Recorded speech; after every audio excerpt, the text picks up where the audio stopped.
Hello everybody, it's Tonic TZW here, and I'm here with part 2 of my sanity check to make sure that I am not potato. And in this match I'm taking out the Z-46 again. Again, we played some terrible games last night in this ship, the worst I've possibly ever played. And so I decided to take it out for a couple of games this morning, just to make sure that I am not a potato and that I actually know what I'm doing in a destroyer. Now, we spawn here on the left edge of A cap. I think this map is Sleeping Giants, isn't it? And we know that people like to rush the centre and get B. Now, the great thing about controlling B on this map is it is quite open. So if you take B, then anybody who wants to push and contest it is going to be in open water. Now, I do have a look around and see who I've got with me, and I see I've got a couple of big ships there, and I'm thinking, yeah, we can push in. We're going to hold back off this cap, and we're going to wait and see what happens, because we are located. We are running, I think, I can't remember if it's Twist and Track or Perceptive here on Blue Furora. But we know that there is a destroyer out there because I am the closest ship to it, and he knows I'm out here because he's going to be located too. So I'm pinging the map, let people know where this destroyer is, and hoping that people will train their guns on it. At the same time, I'm looking at the mini-map for the position of our ships, so that when I do decide to push and contest this cap, that I've got some support available for me.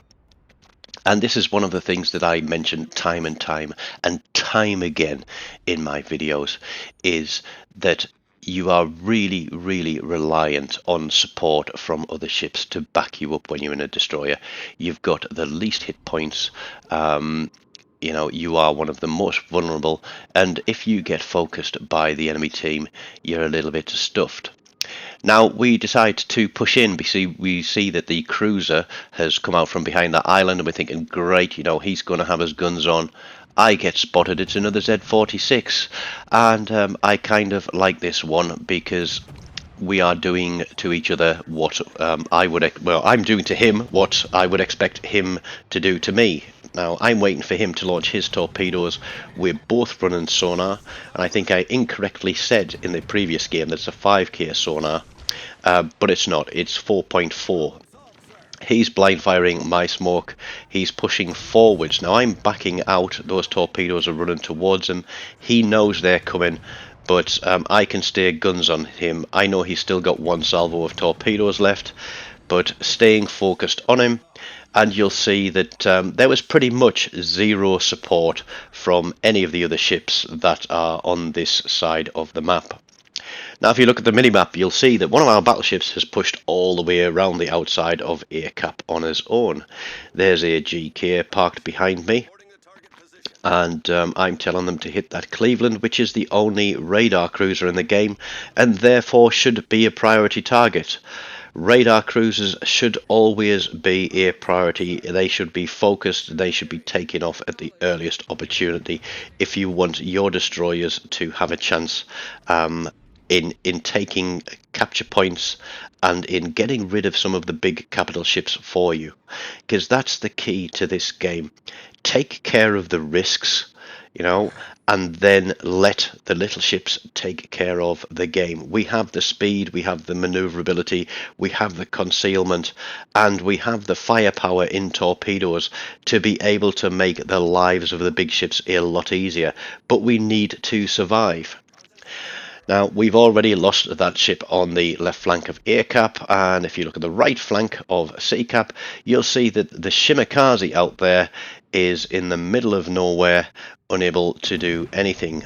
There is a red team shimmy there, so I put some shots across towards him, and I'm going to slap some torpedoes through this gap just in case he thinks about turning through it. Oh, apologies for that, I just kicked something off the table. So I'm sitting in this cap, very wary that torpedoes could be incoming. I'm getting ready to move. I'm looking at what the Yamato is doing with my torpedo indicator. That's always a useful thing to do with destroyers. You can see if a ship is moving forwards, backwards, speeding up, slowing down, and it lets you decide whether or not it's something that you want to shoot at. Now they go unsighted because our Shimikaze is parked behind a rock on the far side, unable to spot anything for the rest of Blue Team, who are at the bottom end of C Cap. There is a Fantask out there, and I think he's going to push in and contest C. But having taken B, I turn around and realise that our Friedrich de Grosser is pushing into A Cap, and there are at least 2, if not more, ships out here. You'll notice that the GK is now pushing through the 6 o'clock of A Cap to the south, and he is going head on to a Massachusetts. And well, let's just say what this guy had going through his head, I don't know. But in a few seconds, you're going to see what did go through his head, and it's going to be a half health in Massachusetts, because those two are literally going to sail straight into each other for the ram, and I have no idea whatsoever why he thought that was a good idea, given that there's a Kansas out there and there is another cruiser. So I'm moving in to support this Friedrich de Grosser. I'm thinking, I'm in cap, we're taking the cap, I'm undetected, doesn't matter if he gets reset, my cap points will still count up, and that's an important thing to remember. If you get hit, you lose your cap points, but if you don't get hit, then doesn't matter if the other ship gets hit, you're still counting. We see the Kansas out there is basically parking on the corner of that cap. We put a spread of torpedoes to the right for the cruiser, we put a spread to the left for the Kansas, and I'm looking at those shots coming in from that cruiser and thinking, well, when he comes around the corner, I don't want to be part of this.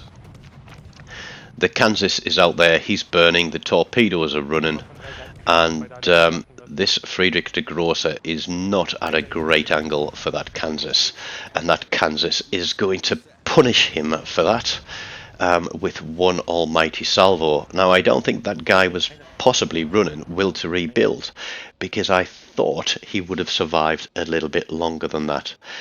But I haven't lost my cap points. In 1 second, there we go, the cap is turned, so that is 2 solo caps, but now I'm in the middle of an enclosed capture point, and I know there are at least 2 ships out there, one being the cruiser and the other one being the Kansas. So we get some parting shots onto the Kansas, and we put the torpedoes out across there for that cruiser. One spread in the direction it was going, and then we drop the other spread inside against the corner, just in case he decides to turn in. Now, even though that Kansas is low health, his guns are still looking this way. We've got the cruiser there, and I'm trying to back out to vacate this capture point. And I'm not going to fire my guns and get greedy and go for damage or a fire, because I know that cruiser can probably delete me in 2 salvos. It's an Ibuki, and I don't know much about this ship. All I do know is a Japanese cruiser. He's probably got some very hard-hitting, high explosive. And I imagine he's probably running around probably a 10 to 12 second reload, judging by the shells that came in. Again, I don't know what the full spec of that ship is.